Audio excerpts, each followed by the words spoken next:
আসসালামু আলাইকুম। আজকে আমরা এসএসসি 2021 পদার্থবিজ্ঞান অ্যাসাইনমেন্ট নাম্বার 3 নিয়ে আলোচনা করব। প্রথমেই এখানে একটা উদ্দীপক দেওয়া আছে, সেটা হচ্ছে 75 কেজি একটি পাথর 40 মিটার উঁচু থেকে ছেড়ে দেওয়া হলো। এখন 75 কেজি একটা পাথরের, মনে করেন যে একটা পাথর 40 মিটার উঁচু একটা জায়গা থেকে ছেড়ে দেওয়া হলো। প্রশ্ন করা হলো 40 মিটার উচ্চতায় বস্তুটির মোট শক্তি কত। এখন আমরা দেখতে পাচ্ছি যে 40 মিটার উচ্চতায় বস্তুটির মোট শক্তি বের করতে বলা হয়েছে। 40 মিটার উচ্চতায় বস্তুটির মোট শক্তি বলতে আমরা জানি যে কোনো বস্তুর মোট শক্তি হচ্ছে গতিশক্তি এবং বিভব শক্তির সমষ্টি। তো আমরা এখানে একটা জিনিস জানি যে গতিশক্তিকে আমরা ই কে দিয়ে প্রকাশ করতে পারি এবং বিভব শক্তিকে ইপি দিয়ে প্রকাশ করতে পারি। ই K equal half MB square এবং ইপি ইকুয়াল এমজি এইচ।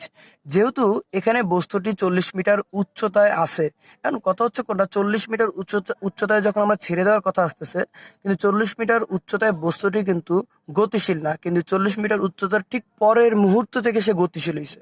অর্থাৎ আমি বলতে পারি যে 39.99 মানে 40 মিটারের অবস্থায় সে ছিল স্থির, কিন্তু ঠিক তার পর থেকে অর্থাৎ 39.99 সামথিং থেকে সে কি করছে, একটা গতিশীল পাইছে, গতিশীলতা অবস্থা পাইছে। কিন্তু গতিশীল হওয়ার আগ পর্যন্ত 40 মিটার দূরত্বে থাকাকালীন অবস্থায় তার মধ্যে কোনো গতিশক্তি বা গতিশীল অবস্থা ছিল না। সুতরাং ওই অবস্থায় যা শক্তি ছিল পুরোটাই ছিল তার বিভব শক্তি। তো আমরা এখানে বিভব শক্তি বের করার জন্য যে সূত্রটা জানি সেটা হচ্ছে mgh, যেখানে দেখা যাচ্ছে বস্তুটির ভর হচ্ছে m = 75 কেজি এবং ভূমি থেকে উচ্চতা অর্থাৎ বিভব শক্তির বেলায় আমরা সবসময় মনে রাখি যে বিভব শক্তির বেলায় আমরা খেয়াল করি যে উচ্চতা, ভূমি থেকে উচ্চতা 40 মিটার। তো মোট শক্তি ই ইকুয়াল গতিশক্তি যেহেতু 0 এবং বিভব শক্তি আসতেছে 75 গুণ 9.8 গুণ 40 সমান সমান 29,400 জুল। আমরা জানি শক্তির একক জুল। আমরা একটু ক্যালকুলেট করে দেখি।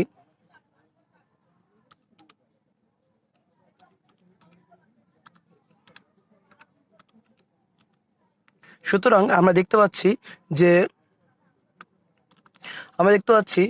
40 মিটার উচ্চতায় মোট শক্তি হচ্ছে 29,400 জুল। এবার খ নম্বর প্রশ্ন করা হয়েছে যে 40 মিটার উচ্চতায় বস্তুটির মোট শক্তি কি কি রূপে রয়েছে ব্যাখ্যা করো। আমরা জানি মোট শক্তি যেহেতু গতিশক্তি এবং বিভব শক্তির সমষ্টি, সুতরাং সেখানে গতিশক্তি এবং বিভব শক্তি দুটো থাকার সম্ভাবনা আছে।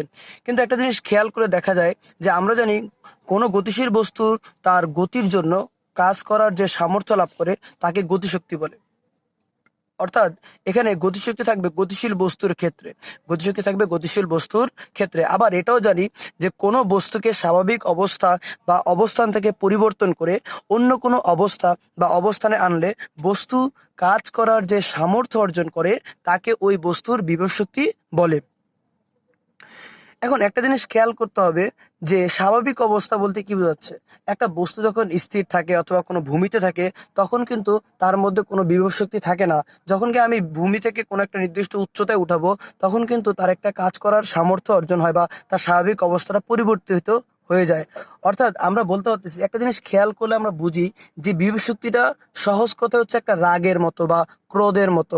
যেমন একটা ছেলেকে যদি অন্য একটা ব্যক্তি মারে, অর্থাৎ মনে করো কেউ কাউকে থাপ্পড় দিছে, তখন গিয়ে তার মধ্যে একটা রাগ তৈরি হবে। এখন থাপ্পড়টা দেওয়ার কারণেই তো তার মধ্যে রাগটা তৈরি হয়েছে, কিন্তু যে থাপ্পড় দেওয়ার কারণে তার মধ্যে যে রাগটা তৈরি হয়েছে এটা একটা বিভব শক্তির মতো। কিরকম, যে যখন গিয়ে বস্তুটি ভূমিতে ছিল তখন গিয়ে তার মধ্যে কোনো বিভব শক্তি ছিল না, কিন্তু যখন গিয়ে ভূমি থেকে আমি একটা নির্দিষ্ট উপরে তুলে রাখছি, অর্থাৎ মনে করেন 40 মিটার উচ্চতা রাখছি, তখন কিন্তু তার ভূমিতে যাওয়ার জন্য একটা আকর্ষণ বল কাজ করতেছে, যেটা আমরা অভিকর্ষ বল বলি। এখন ওই অভিকর্ষ বলের কারণে তার মধ্যে একটা সঞ্চিত শক্তি হচ্ছে, যেটাকে বলা হচ্ছে বিভব শক্তি। এখন যেহেতু 40 মিটার উচ্চতায় তার কোনো গতিশীল অবস্থা ছিল না বা গতিশক্তি ছিল না, সেই হিসেবে ওইখানে কোনো গতিশক্তি নাই, কিন্তু পুরোটাই বিভব শক্তি। সুতরাং এখানে 40 মিটার উচ্চতায় বস্তুর কোনো গতিশীল অবস্থা তৈরি হয়নি বা গতিশক্তি নাই। সুতরাং বস্তুটির মধ্যে যা এনার্জি আছে পুরোটাই বা সমস্ত শক্তিটাই হলো বিভব শক্তি। এখন আমরা আলোচনা করব গ নম্বর প্রশ্নটি নিয়ে। গ নম্বর প্রশ্ন বলা হয়েছিল যে বস্তুটি মুক্তভাবে পড়তে থাকলে প্রতি 10 মিটার পর পর বস্তুটির সময় গতিশক্তি ও সময় বিভব শক্তি পরিবর্তনের দুটি লেখচিত্র অঙ্কন করে শক্তির পরিবর্তনটা ব্যাখ্যা করতে বলা হচ্ছে। এখন একটা জিনিস খেয়াল করতে হবে যে এখানে যেহেতু আমার বস্তুটা ভূমি থেকে 40 মিটার উপরে এবং ভর হচ্ছে 75 কিলোগ্রাম। 10 মিটার পর পর বলতে যদি আমি বলি যে বস্তুটি যদি ধরে নেই যে এ অবস্থানে আছে, তাহলে 10 মিটার পর আমি ধরে নিলাম সে বি অবস্থানে যাবে। ধরলাম যে H1 দূরত্ব অতিক্রম করে সে বি অবস্থানে গেল। আবার ধরলাম আরো 10 মিটার পরে সে সি অবস্থানে গেল। সেক্ষেত্রে আমি শুরু থেকে বলতে পারি যে এ থেকে সি এর দূরত্ব H2 অথবা 20 মিটার। মানে এ থেকে সি এর দূরত্ব আমি বলতে পারতেছি 20 মিটার। ঠিক আছে। আবার এ থেকে বি এর দূরত্ব হচ্ছে আমি এখানে লিখতে পারতেছি যে 10 মিটার। আবার এ থেকে এই ডি এর দূরত্ব বলতে পারতেছি আমরা 30 মিটার। এভাবে আমরা পরপর 4বার দূরত্ব নিতে পারি। এখন দেখা যাচ্ছে যে বস্তুটির ভর দেওয়া আছে 75 গ্রাম। আমি যদি একটা খেয়াল করি যে উপরে আমাকে বলা হয়েছিল যে সময় বনাম গতিশক্তি এবং সময় বনাম বিভব শক্তির দুটা লেখচিত্র অঙ্কন করতে হবে। অর্থাৎ আমাকে পরপর 4বার যেহেতু অর্থাৎ 10 মিটার পরপর আমাকে কি করতে হবে যে বস্তুটা 40 মিটার উপর থেকে পড়তে পড়তে পড়তে পড়তে 10 মিটার পরপর আমাকে গতিশক্তি, বিভব শক্তি এবং সময় বের করতে হবে। কারণ আমরা জানি যে বি বিন্দুতে বস্তুটির গতিশক্তির সূত্র অনুসারে যে আমরা জানি E K is equal to half M V স্কয়ারের সাহায্যে আমরা বি বিন্দুতে বস্তুটির গতিশক্তি বের করতে পারবো। এখন যেহেতু E K is equal to half M V square, তো এই ভি স্কয়ার জানলে আমরা গতিশক্তিটা বের করতে পারতেছি। তো আমরা জানি V square is equal U square plus 2g H1। এখানে একটা জিনিস খেয়াল করতে হবে যে এই H1টা হচ্ছে যে বস্তুটি এ অবস্থান থেকে কতটুকু দূরত্ব অতিক্রম করলো। তো এ অবস্থান থেকে আমি যদি 10 মিটার ধরি, তাহলে বি অবস্থানে পৌঁছাতে মানে বি বিন্দুতে পৌঁছাতে সে 10 মিটার দূরত্ব অতিক্রম করছে। তো অর্থাৎ আমি এই মানটা বসালে এখানে পাচ্ছি 196। একই সুতরাং আমি এই ভি স্কয়ার মানটা এই সূত্রে বসালে আমি পাচ্ছি বি বিন্দুতে বস্তুটার গতিশক্তি হলো 7350 জুল। মানে হাফ গুণ 75 গুণ 196 মানটা বসালে 75টা হচ্ছে বস্তুটির ভর, 7350 জুল পাওয়া যাচ্ছে। ঠিক একইভাবে আমি যদি বস্তুটির বিভব শক্তি বের করি, আমরা জানি বিভব শক্তি বের করার সূত্র হচ্ছে ইপি অর্থাৎ পটেনশিয়াল এনার্জি ইকুয়াল mgh। এমটা হচ্ছে বস্তুটার ভর, যেটা হচ্ছে অভিকর্ষ ত্বরণ এবং এইচটা হচ্ছে এখানের এই এইচটা কিন্তু আমার গতিশক্তির এইচ না। এই এইচটা হচ্ছে ভূমি থেকে আমার বস্তুটি কত উপরে আছে। অর্থাৎ ভূমি থেকে আমি যদি ধরি বি বিন্দুর ক্ষেত্রে ভূমি থেকে আমার ভি বিন্দুর দূরত্ব হচ্ছে 30 মিটার। সেক্ষেত্রে আমার এইচ এর মান বসবে 30। সুতরাং এখান থেকে ইপি ওয়ানে বা বিভব শক্তি অর্থাৎ বি বিন্দুতে বস্তুর বিভব শক্তি বের করতে পারতেছি যে 22,050 জুল। এখন আমাকে সময় বের করতে হবে যে বি বিন্দুতে পৌঁছাতে আমার বস্তুটার কতটুকু সময় লেগেছে। তো আমরা একটা সূত্র জানি, সেটা হচ্ছে গিয়ে S equal UT plus half AT square. তো এটাকে আমরা যদি এখানের জন্য লিখতে পারি যে এইচ ইকুয়াল, আমরা এখানের জন্য লিখতে পারি যে ব্যাপারটা কিরকম, যে এখানের জন্য লিখতে পারি যে H equal UT plus half GT square. যেহেতু আমার আদিবেগ 0 ছিল, সেই হিসেবে এই ইউটিটা 0 হয়ে যায় এবং হাফ জিটি স্কয়ার। তো এখান থেকে T square is equal to আমরা লিখতে পারি 2h by G. T square equal লিখতে পারতেছি 2h বাই জি। সুতরাং লিখতে পারতেছি টি ইকুয়াল সুতরাং টি ইকুয়াল √2h বাই জি লেখা যাচ্ছে।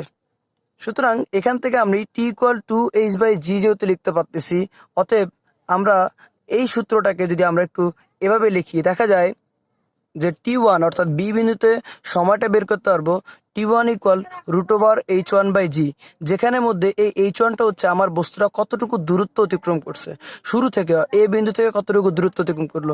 সুতরাং সেটি এ বিন্দু থেকে 10 মিটার দূরত্ব অতিক্রম করলো, আর জি এর মান তো আমাদের জানা আছে। সুতরাং T1 এর মান আসে 1.43 সেকেন্ড। আবার সি বিন্দুতে বস্তুটির গতিশক্তি হলো E K two is equal to half M V two square mv2 square. তো এক্ষেত্রে যে ভি2 লিখলাম, যে সি বিন্দুতে গতিশক্তি বের করার জন্য আমাকে ভি স্কয়ার বের করতে হবে, যে V square equal U square plus 2gh2। এখানে h2টা হলো যে এ থেকে বস্তুটা সি বিন্দুতে গেল সেখানে অতিক্রান্ত দূরত্ব। তো এ থেকে বস্তুটা সি বিন্দু যেতে আমার অতিক্রান্ত দূরত্ব হয়েছে কত, 20 মিটার। তো সেই হিসেবে আমি লিখলাম যে 20 মিটার। 20 মিটার লেখার পরে দিয়ে ভি2 স্কয়ার ইকুয়াল 392 আসে। কিভাবে 2 গুণ 9.8 গুণ 20 দিলে আমি 392 পাচ্ছি। সুতরাং আমি সি বিন্দুতে গতিশক্তি বের করতেছি যে হাফ এমবি স্কোয়ারের জায়গায় মানগুলো বসালে পাচ্ছি 14,700 জুল। আবার বস্তুটার বিভব শক্তি বের করার বেলায় তো আমরা তো জানি যে বিভব শক্তি mgh। তো এই mgh এর বেলায় আমি যখন বস্তুর ভর, অভিকর্ষ, ত্বরণ এবং এইচ বসাবো, একটা জিনিস খেয়াল করতে হবে, এখানের যে h20 লিখলাম এটা কিন্তু এখানের H2-র মান না। H2-র এখানে ভ্যালু 20, আবার এখানেও H এর ভ্যালু 20 লিখলাম। এইখানের যে H2 গতিশক্তির বেলায় যে অতিক্রান্ত দূরত্বটা, সেটা হচ্ছে সে কতটুকু দূরত্ব এ থেকে সিতে অতিক্রান্ত বা অতিক্রম করলো। কিন্তু বিভব শক্তির বেলা হচ্ছে ভূমি থেকে কতটুকু উপরে আছে বা ভূমি থেকে দূরত্ব, তো এটা 20। সুতরাং এখানে বিভব শক্তির মান আসতেছে 14,700 জুল। এখানে দেখা যাচ্ছে যে সি বিন্দুতে বস্তুটার গতিশক্তি এবং বিভব শক্তি প্রায় মানে বিভব শক্তি একই। সি বিন্দুতে বস্তুটার গতিশক্তি এবং বিভব শক্তি একই, 14,700 জুল, এবং গতিশক্তিও 14,700 জুল এবং বিভব শক্তিও 14,700 জুল। এখন সি বিন্দুতে আমরা যদি সময় বের করি, তাহলে সি বিন্দুতে সময়, একটু আগে আমরা সময় সূত্র যেটা আলোচনা করলাম সেটা হলো টি ইকুয়াল √2h/g। সুতরাং T2 ইকুয়াল আমরা লিখতে পারতেছি √2h2 ডিভাইড বাই জি। সুতরাং এখানে h2 20 অর্থাৎ অতিক্রান্ত দূরত্ব ডিভাইড বাই লিখলে আমি সময় পাচ্ছি 2.0 সেকেন্ড। এবার ডি বিন্দুতে গতিশক্তি, ডি বিন্দুতে বস্তুটার গতিশক্তি বের করার বেলায় আমরা লিখতে পারতেছি যে ek3 equal half mv3 square. সুতরাং এক্ষেত্রে একটা জিনিস খেয়াল করা যায় যে আমরা একইভাবে যে ডি বিন্দু বলতে এ থেকে ডি বিন্দুতে পৌঁছাতে তার অতিক্রান্ত দূরত্ব, তো এ থেকে ডি বিন্দুতে পৌঁছাতে অতিক্রান্ত দূরত্ব হচ্ছে কত, যে 30 মিটার। ঠিক আছে, তো এই 30 মিটার যেহেতু, এখন এখান থেকে আমি h3 জায়গায় 30 বসালে তো v3 স্কোয়ারে মান আসতেছে 588। আমি কিন্তু v3 স্কোয়ারে রেখে দিছি, কারণটা হচ্ছে যে আমার গতিশক্তির সূত্র, গতিশক্তি বের করার জন্য সূত্রের মধ্যে ভি স্কোয়ার লাগতেছে, সেজন্য আমি এটাকে √, বা বর্গমূল বের করি নাই। তো ক্ষেত্রে ইকুয়াল আমি বের করতে পারতেছি সূত্রের মধ্যে বসিয়ে যে 22,050 জুল। একইভাবে আগের মতো করে বিভব শক্তি বের করতে পারতেছি, E P equal mgh, EP3 equal mgh। তো ডি বিন্দুতে বিভব শক্তি দাঁড়ায় যে ভর হচ্ছে 75, জি হচ্ছে 9.8 এবং এইচ হচ্ছে 10, অর্থাৎ ভূমি থেকে বস্তুটির উচ্চতা কতটুকু আছে, যে 10। ডি বিন্দু আমি যদি চিন্তা করি, ডি থেকে ই চিন্তা করলে বস্তুর দূরত্ব দাঁড়ায় 10 মিটার। সেই হিসেবে আমি এখানে 10 লিখলাম, তো অতএব এখানে দাঁড়াচ্ছে বিভব শক্তি 7,350 জুল। এবার সময় হচ্ছে যে ডি বিন্দুতে পৌঁছাতে অতিক্রান্ত সময়, ডি বিন্দুতে পৌঁছাতে অতিক্রান্ত সময় দাঁড়ায় √2h3 ডিভাইড বাই জি। সুতরাং 2 গুণ অতিক্রান্ত দূরত্ব ভাগ 30 ভাগ 9.8। সুতরাং সময় পাচ্ছে আমাদের কত, যে 2.47 সেকেন্ড। এবার পরবর্তী ক্ষেত্রে দেখা যাচ্ছে যে ই বিন্দুতে পৌঁছানোর আগ মুহূর্তে বস্তুটার গতিশক্তি। এখন আমরা বলতে পারতাম যে ই বিন্দুতে গতিশক্তি, আসলে ই বিন্দুতে গতিশক্তি থাকেই না, এমনকি বিভব শক্তিও চিন্তা করা যায় না, কারণ তখন গিয়ে আমার গতিশক্তিটা হয় শব্দ শক্তি বা অন্যান্য শক্তিতে রূপান্তরিত হয়ে যায়। তো এখন ই বিন্দুর ঠিক আগ মুহূর্ত পর্যন্ত বস্তুরা গতিশক্তি বের করতে গেলে আমি পাচ্ছি যে ইকে ইকুয়াল হাফ এম বি4 স্কোয়ার, যে বি4 স্কোয়ার সূত্র 2 গুণ 9.8, যে অতিক্রান্ত দূরত্ব 40 দাঁড়াচ্ছে কত, 784। আবার গতিশক্তি ক্যালকুলেশন করলে পাচ্ছি 29,400 জুল। তো ই বিন্দুতে কিন্তু আমার বিভব শক্তি শূন্য, কারণ সেখানে ভূমির ঠিক আগ মুহূর্তে যদি যেহেতু চিন্তা করতেছি, সেক্ষেত্রে অতিক্রান্ত দূরত্ব আমার কত আসবে, শূন্য আসবে। সুতরাং আমি বলতে পারতেছি যে ই বিন্দুতে আমার গতিশক্তি দাঁড়াচ্ছে 29,400 জুল এবং বিভব শক্তি দাঁড়াচ্ছে শূন্য। এবার ই বিন্দুতে পৌঁছাতে প্রয়োজনীয় সময় লেগেছিল আমার T4 equal √2h4 divide by জি দিলে আমি প্রয়োজনীয় সময় পেয়ে যাচ্ছি 2.86 সেকেন্ড। সুতরাং আমি ই বিন্দুর বেলা তো আমি কি পেয়ে যাচ্ছি আমার প্রয়োজনীয় সময়টা। একটা জিনিস খেয়াল করলে দেখা যাচ্ছে যে আমার যদি আমি খেয়াল করি গতিশক্তির বেলায় যদি খেয়াল করি, তাহলে আমার এখানে গতিশক্তির বেলায় খেয়াল করে দেখা যাচ্ছে যে আমার গতিশক্তি যখন গিয়ে আমার বস্তুটা এ বিন্দুতে ছিল, তখন গিয়ে আমার গতিশক্তি ছিল শূন্য। বি বিন্দুতে যখন ছিল আমার গতিশক্তি ছিল 7,350 কিলো, 7,350 জুল। সি বিন্দুতে ছিল 14,700 এবং ডি বিন্দুতে ছিল 22,050 জুল এবং ঠিক ই বিন্দুতে ছিল আমার কত 29,400 জুল পাইছি আমরা। তো এখন এখান থেকে আমরা দেখতে পাচ্ছি যে গতিশক্তিটা সময় বাড়ার সাথে সাথে আমার কি গতিশক্তি বাড়তেছে। যেমন এ বিন্দু থাকাকালীন মানে 0 সেকেন্ড সময়, বি বিন্দু থাকাকালীন আমার সময় হচ্ছে 1.43 সেকেন্ড, আবার সি বিন্দুতে 2.02 সেকেন্ড, আবার ডি বিন্দুতে 2.47 সেকেন্ড, আবার ই বিন্দুতে 2.86 সেকেন্ড। অর্থাৎ এখান থেকে দেখা যাচ্ছে যে সময় বাড়ার সাথে সাথে আমার গতিশক্তি বাড়তেছে। ঠিক একইভাবে আমরা এটাকে গ্রাফ পেপারে যদি লিখতে চাই, লেখচিত্র আকারে যদি লিখি, তাহলে কিছুটা এরকম দেখা যায় যে সময় বাড়ার সাথে সাথে আমার গতিশক্তি বৃদ্ধি পাচ্ছে। ঠিক উল্টাটা আমরা খেয়াল করি বিভব শক্তির বেলাতে। বিভব শক্তি যখন সময় 0 সেকেন্ড বা এ বিন্দুতে যখন বস্তুটা ছিল, তখন গিয়ে আমার বিভব শক্তি ছিল 29,400 জুল। কিন্তু যখন গিয়ে 1.43 সেকেন্ড পরে গিয়ে আমার বিভব শক্তি পাইলাম 22,050 জুল। 2.02 সেকেন্ড সময়ের ক্ষেত্রে পাইছি 14,700 জুল। ঠিক একই রকম আমরা যে ডি বিন্দুতে গিয়ে অর্থাৎ 2.47 সেকেন্ডের সময় আমরা পাইছি 7,350 জুল। অর্থাৎ এখান থেকে দেখা যাচ্ছে যে সময় বাড়ার সাথে সাথে বিভব শক্তিটা কমে যাচ্ছে, বিভব শক্তিটা কমে যাচ্ছে। অর্থাৎ আমরা বলতে পারতেছি যে সময় বাড়াবার লেখচিত্রের ক্ষেত্রে, অর্থাৎ এই দুইটা লেখচিত্র থেকে আমরা বলতে পারতেছি যে সময় বাড়ার সাথে সাথে গতিশক্তি বাড়ে এবং সময় বাড়ার সাথে সাথে বিভব শক্তি হ্রাস পাচ্ছে বা বিভব শক্তি কমে যাচ্ছে।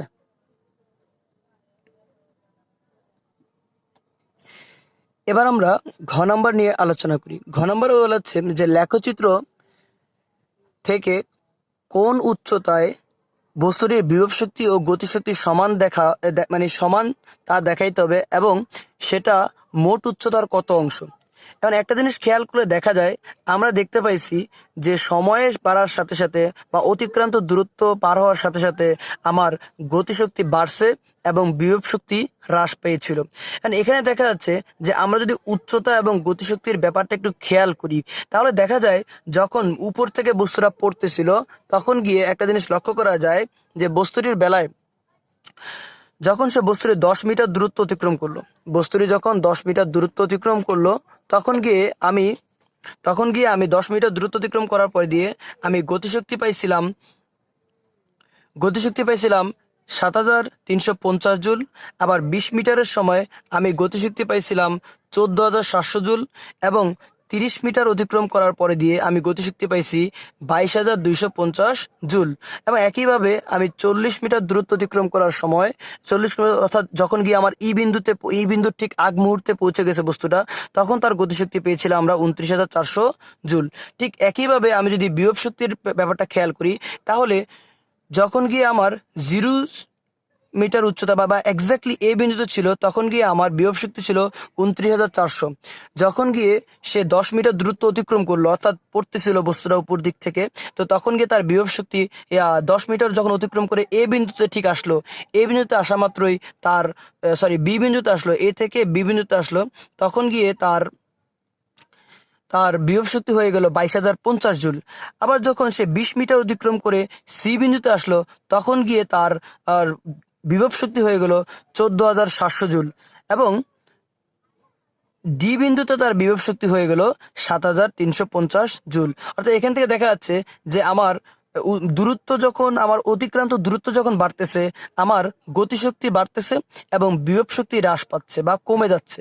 এবং এই দুটি রেখা ঠিক একটা বিন্দুতে, অর্থাৎ সি বিন্দুতে গিয়ে তারা মিলিত হচ্ছে এবং ওই সি বিন্দুতে দেখা যাচ্ছে আমার গতিশক্তি এবং বিভব শক্তি দুটাই সমান। আমি একটু খেয়াল করে দেখবো যে গতিশক্তি সি বিন্দুতে আমার গতিশক্তি দাঁড়াচ্ছে 14,700 জুল এবং বিভব শক্তিও দাঁড়াচ্ছে 14,700 জুল। সুতরাং আমি বলতে পারতেছি যে এই লেখচিত্রের মধ্যে আমার 20 মিটার উচ্চতায় বিভব শক্তি এবং গতিশক্তি সমান। গতিশক্তিও 14,700 জুল এবং বিভব শক্তিও 14,700 জুল। অর্থাৎ 20 মিটার উচ্চতায় বস্তুটির বিভব শক্তি এবং গতিশক্তি সমান। এখন যে এই যে 20 মিটার উচ্চতায় সমান, বলা হচ্ছে যে এই 20 মিটার উচ্চতাটা মোট উচ্চতার কত অংশ। আমরা জানি 20 মিটার উচ্চতাটা এখন মোট উচ্চতা হচ্ছে 40 মিটার, তাহলে 20 মিটার উচ্চতাটা মোট উচ্চতার কতটুকু হবে? তো আমরা এটা সহজভাবেই বলতে পারতেছি যে 20 মিটার উচ্চতা হবে মোট উচ্চতার, যে এভাবে লিখতে পারতেছি যে 20/40 গুণ 100%, হ্যাঁ, সেটাকে আমরা 50% বলতে পারতেছি। অথবা আমরা চাইলে ঠিক এভাবে লিখতে পারতেছি যে 20/40 ইকুয়াল, কাটাকাটি করলে অবশ্যই হাফ অংশ। অর্থাৎ আমি বলতে পারতেছি যে এই 20 মিটারটা আমার মোট উচ্চতার, এই 20 মিটারটা আমার মোট উচ্চতার অর্ধেক অংশ বা হাফ অংশ। আশা করি ব্যাপারটা আমরা বুঝতে পারছি। এখন আরেকটা জিনিস খেয়াল করা যায় যে এখানের মধ্যে কিন্তু এ বিন্দু থাকাকালীন অবস্থায় তার মোট শক্তি ছিল 29,400 জুল, যেটা ছিল আমার বস্তুটা যখন এ বিন্দু ছিল, যেটা ছিল আমার বিভব শক্তি। কিন্তু যখন ই বিন্দুর পৌঁছানো ঠিক আগ মুহূর্তে বোঝাচ্ছে, তখন গিয়ে অর্থাৎ ই বিন্দুর ক্ষেত্রে আমি চিন্তা করলে তখন গিয়ে গতিশক্তি দাঁড়াচ্ছে 29,400 জুল। অর্থাৎ এখানে কিন্তু এ বিন্দুতে 29,400 জুল, আবার ই বিন্দুতে একই মান হলেও কিন্তু এ বিন্দুটা হচ্ছে বিভব শক্তি, কিন্তু ই বিন্দুটা হচ্ছে গতিশক্তি। সুতরাং এ দুটি মান একই হলো, একটি নির্দিষ্ট বিন্দুতে বিভব শক্তি এবং গতিশক্তি সমান না। কারণ এ বিন্দুতে যখন মান হচ্ছে 29,400 জুল, এ অবস্থায় গতিশক্তির মান 0।